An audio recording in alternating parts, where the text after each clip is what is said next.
millions of fans, there's no mistaking the sound of George Jones.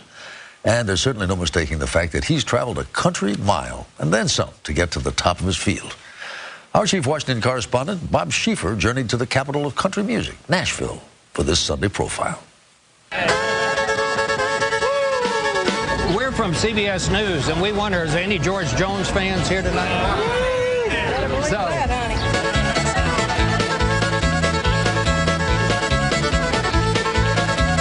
They come from far and wide. We come from Ireland.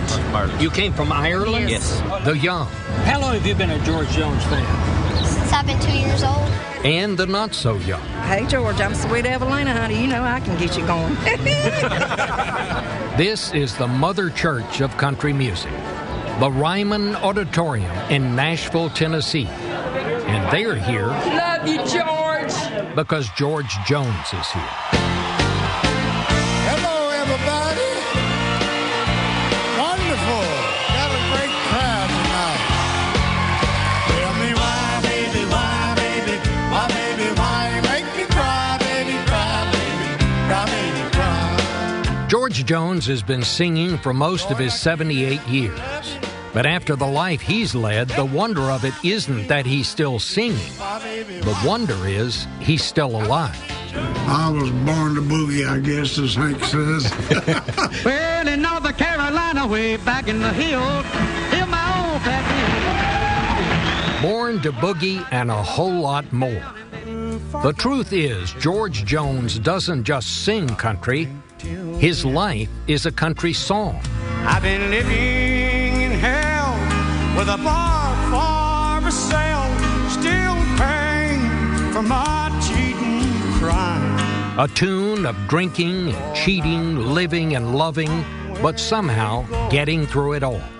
The hour I first believed. Jones has recorded more than 900 songs and has no idea how many became hits.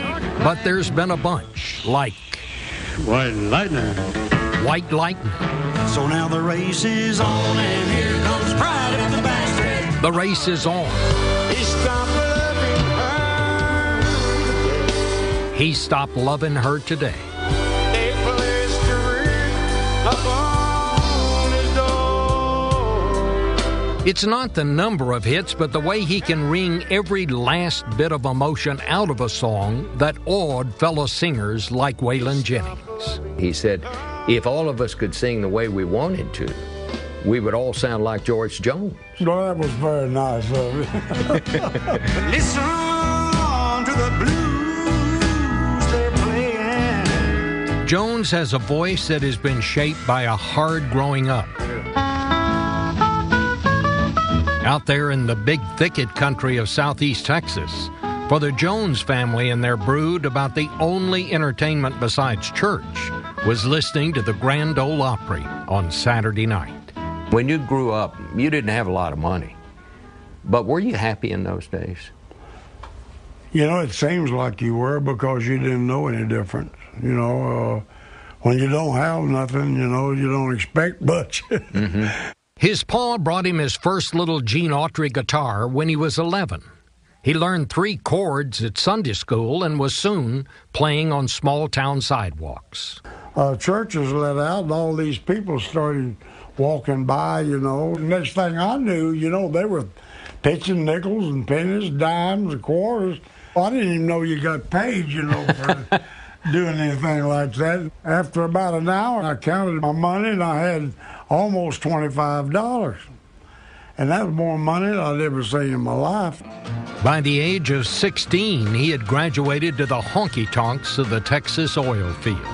I didn't drink when I first started. I drank Coca-Colas, and that was it. But eventually, eats you up, you know, and you just have to say, well, I think I'll have me a beer. Maybe I can bear it a little better, you know. Tell me why, baby, why, baby. Years in the beer joints and on local radio finally led to the Opry in 1956. But the long, rough road had taken its toll. As the hits came, so did more whiskey and then drugs. One thing led to another, and then you go to something stronger, and next thing you know, you're just going down the road 100 miles an hour and don't have no brakes, you know. Too many times he was too drunk to perform. Eventually, he earned the nickname No-Show Jones. The fans forgave him, but he's never forgiven himself. It would tear me up to know that they probably saved for 2 or 3 months just to have enough money to come to the show and then find out I wasn't there. The one place he still wishes he'd never shown up was the altar when he married singing partner Tammy Wynette in 1969. We'll take each other from this day forward. We love to hear each other sing. We like to sing together.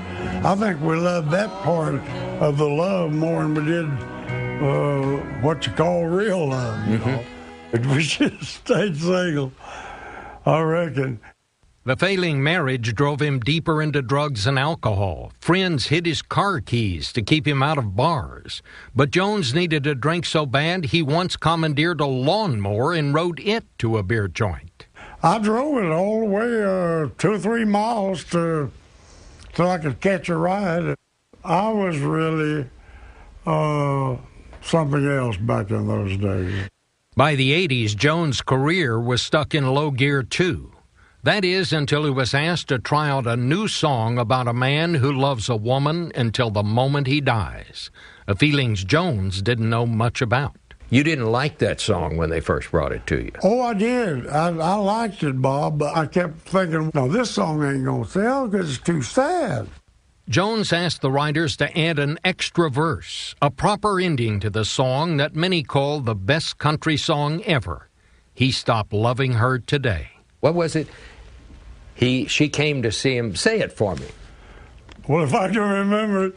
She came to see him one more time. The recitation, she came to see him one last time. We all wondered if she would. You know, she came back today for her last time.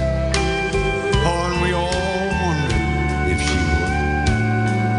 And it kept running through my mind. Well, this time, he's over her. He's over her for good. That song salvaged George Jones' career, but it would take a good-hearted woman to save his life. When I first met George, he was just so sweet, so kind. And then, you know, he got comfortable with me, and then I started seeing the other part. 26 years ago, Nancy Sepulveda became the fourth, and George says the last, Mrs. George Jones. The first years of their marriage were tough. 911, what's your emergency? It's George Jones. George Jones is the one that's hurt. But a near-fatal car wreck in 1999 finally set Jones straight, and he hasn't touched a drop since. I knew all along that there was a big old heart in there because this man is just wonderful. He is a very, very big-hearted, good man. The Jones estate in Nashville might look like a retirement haven, but it's anything but. Jones, with Nancy at his side, still plays more than 100 shows a year around the country. Just last year, First Lady Laura Bush helped celebrate his Lifetime Achievement Award at the Kennedy Center Honors in Washington. There's no getting tired of a singer like him. And you don't have to be a country fan to hear the sound of musical greatness in George Jones. Stars like Alan Jackson were on hand to pay tribute as well. He still loved her through it all, hoping she'd come back again. How long are you going to keep doing this, George? Well, I'm going to keep doing it as long as anybody will put up with me. It seems like Jones fans just won't let him quit. Why? Because if you've ever had your heart broken, or cheated, or got cheated on, or just had to deal with one of life's bad patches, you know that when you hear George Jones sing, he knows just how you feel. I went to see him just today.